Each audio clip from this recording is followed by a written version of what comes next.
Sewa jet itu miliaran rupiah. Sutradara bisa dapat pinjaman jet tempur gratis, tapi penonton keluar dari bioskop mikir Hollywood juga pabrik narasi dan propaganda. Kamu pikir film Hollywood cuma hiburan? Sabar, bro. Who the hell is that? Pentagon itu punya kantor khusus di Los Angeles. Dan menariknya, CIA punya orang dalam untuk menyeting Hollywood. Mereka baca skripnya dulu, lalu mereka ubah ceritanya. Dan kalian tonton tanpa sadar. Saving the world from various threats, whether it's Islamic terrorism or the IRA or ultimately white supremacists. Between them, the CIA and the US Department of Defense have had varying levels of input, from simply clarifying points for authenticity to actually writing parts of scripts on more than 1,800 movies and TV shows.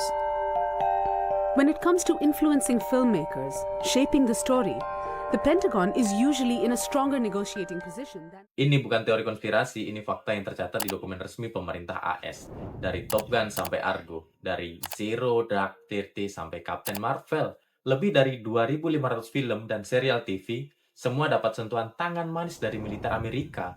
Nama kantornya Pentagon Entertainment Media Office. Isinya cuma 2 orang, Philip Straub dan Dave Evan. Kamu tanya tugas mereka, baca skrip film yang meminta bantuan militer. Jadi, kalau ada sutradara yang ingin membawa film berhubungan dengan militer AS, itu harus ada persetujuan dari Pentagon. Kalau skripnya mempermalukan tentara Amerika, ditolak mentah-mentah.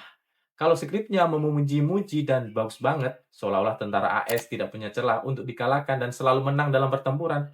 On that theme, why wouldn't a project get approved Again, depending on the genre of the picture or TV show, if the military was portrayed to be like unrelentingly evil or inept, ya, sutradara bisa dapat pinjaman jet tempur gratis, dapat kapal induk gratis, dan dapat tentara asli jadi figuran. Segala sesuatu yang berhubungan dengan militer AS bisa didapat gratis. Bayangkan kalau kamu yang jadi sutradara, bro. Kamu punya skrip keren tentang Amerika yang melanggar perintah atau kalah perang. Atau agen CIA yang salah tangkap orang. Kamu pasti butuh properti pendukung yang kamu butuhkan seperti tank beneran atau kapal induk beneran. Kamu datang ke Pentagon. Strap baca skripmu. Dia geleng-geleng kepala. Maaf, tank saya lagi dipakai, bro. Padahal tanknya ya nganggur aja tuh. Dia cuma nggak tahu dan nggak mau ceritanya jelek keluar ketika seperti begitu. Atau dia cuma nggak mau ceritanya jelek keluar begitu aja. Mereka yang mau tahu itu tentara US menang atau CIA menangkap penjahat yang super canggih. Ini konflik utamanya. Hollywood bilang mereka bikin seni. Tapi Pentagon bilang mereka butuh juga pencitraan. Siapa yang menang? Uang lah yang menang. Budget film Transformer butuh jet F-22. Beneran, bro. Sewa jet itu miliaran rupiah. Atau gratis kalau skripnya cocok lah dengan Pentagon. Pilihanmu cuma 2. Bayar mahal atau ubah cerita. Pilihan ini merusak keseimbangan. Tapi kita semua tahu. Dan kita akan masuk ke bab 2. Mari kita mulai dengan sejarahnya, yaitu tahun 1942. Perang Dunia Kedua. Amerika buat kantor bernama Office War of Information. Mereka punya divisi khusus Bureau of Motion Picture. Dari tahun 1942 sampai 1945, mereka membaca 1652 skrip. Skrip yang bikin Amerika terlihat jelek dibuang. Skrip yang bikin Amerika kelihatan pahlawan diteruskan ke studio. Setelah perang, kantor itu tutup. Tapi sistemnya nggak mati. Malah berubah jadi lebih halus. Nggak ada lagi sensor frontal. Sekarang namanya negotiation influence. Pengaruh yang dinegosiasikan. Seperti film Animal Farm pada 1954. Kamu ingat? Cerita George Orwell? Ternyata CIA beli hak filmnya secara diam-diam. Mereka buang endingnya. Di buku, endingnya itu bab 1, komunis menang. Dalam filmnya, tokohnya yaitu bab 1, komunis digulingkan. Pertanyaannya kenapa? Mereka membuat inspirasi revolusi negara blok timur yang menggunakan paham komunis dan ngebuat negara blok kiri untuk meninggalkan komunis dan beralih ke kapitalis atau barat. Top Gun 1986, Tom Cruise naik jet, ganteng, keren, dan maskulin. Semua orang bilang film ini bikin anak muda Amerika antri menjadi tentara. Beneran, rekrutmen militer beneran pasang meja di bioskop pas premiere. Tapi klaim naik 500% itu ya mitos sih. Data beneran itu cuma naiknya 8%. Masih naik, tapi nggak segede-gede yang diceritakan lah. Yang penting film ini dibikin dengan bantuan Pentagon penuh. Kenapa Pen itu pengen Al Picano main di film? Serius nih, serius. Dia mimpin jadi karakter film. Hasilnya film ini bikin adegan penyiksaan untuk mengorek informasi yang benar.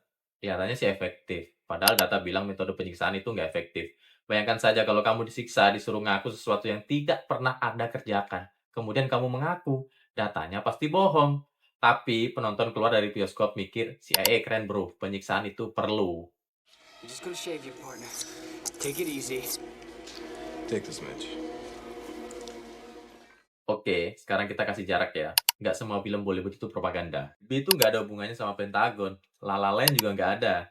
Tapi film yang butuh tank, butuh jet tempur, butuh kapal selam, atau butuh tentara beturan, hampir semua lewat meja strap dulu. Defense have had varying levels of input, from simply clarifying points for authenticity to actually writing parts of Segala sesuatu dengan lebih matang agar prosesnya bisa berjalan dengan lebih lancar. Regal Stark, Professional University of Georgia. Dia riset ini selama 20 tahun. Dia bilang sepertiga sampai setengah blockbuster yang ada tentaranya di dalamnya dapat bantuan militer. Bukan semuanya, tapi sepertiga sampai setengahnya. Itu banyak, bro. Nah, pertanyaannya kenapa Hollywood nurut? Jawabannya uang dan modal. Budget bikin Transformer itu butuh hardware militer betulan loh. Sewa F-22 asli miliaran. Bisa gratis kalau Pentagon setuju sama skripmu. Pilihannya kan mudah. Ikuti saja maunya.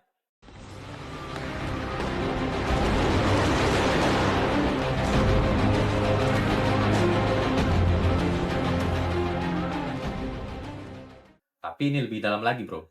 Namanya self-censorship atau sensor diri. Kita ini tahu diri lah. Penulis skrip tahu bahwasanya skripnya ini akan dibaca Pentagon. Jadi mereka ini tulis skripnya secara hati-hati sejak dari awal lah. Jadi Pentagon itu nggak usah ngerubah karena sudah disesuaikan. Lebih berbahaya lagi dari sensor langsung lah. Karena kita nggak lihat jejaknya. Kita pikir ini pilihan kreatif. Padahal ini hanya sekedar ya politik negosiasi. Tapi jangan salah, aku nggak bilang bahwa Top Gun itu jelek. Top Gun itu seru. Aku juga nggak bilang bahwa Argo itu jelek. Argo itu bagus. Yang saya bilang, pahami konteks atau mesin di baliknya.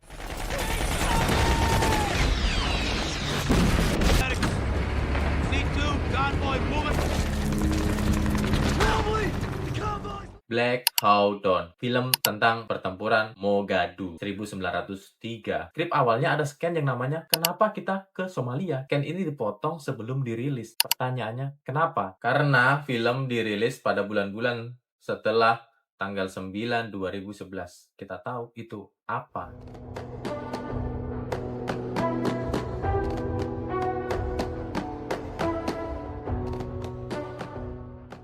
Amerika sangat butuh pertanyaan. Mereka butuh kebanggaan. Hollywood bukan sekedar pabrik mimpi. Hollywood juga pabrik narasi dan propaganda. Narasi itu dibikin satu negara kelihatan seperti pahlawan dunia. Hard left record. Drop in there! Dan narasi itu masuk ke otak kita lewat kortisol, dopamin, dan oksitosin tanpa izin. Mereka masuk dalam pikiran kita semua. Mengubah cara berpikir kita dan mengubah cara bertindak kita. Apa yang bisa kita lakukan? Satu hal, jadi penonton yang kritis bukan penonton yang sinis ya. Bedanya, sinis semua film Amerika jelek. Tapi kalau kritis, itu lebih seru bro. Jujur kau, gimana kau? Aku tahu siapa yang nulis endingnya. Mulai sekarang, kalau Anda nonton film, terus ada tentara Amerika jadi pahlawan,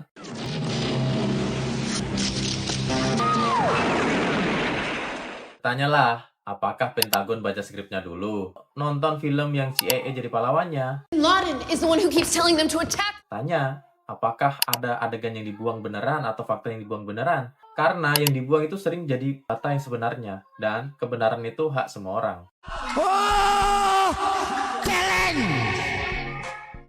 Itu tadi beberapa menit perjalanan dari Pentagon Entertainment Media Office sampai ke sofa kamu di Indonesia. Film apa yang paling kamu sadar ada propaganda di dalamnya? Dan akan kita diskusikan bersama. Di video berikutnya.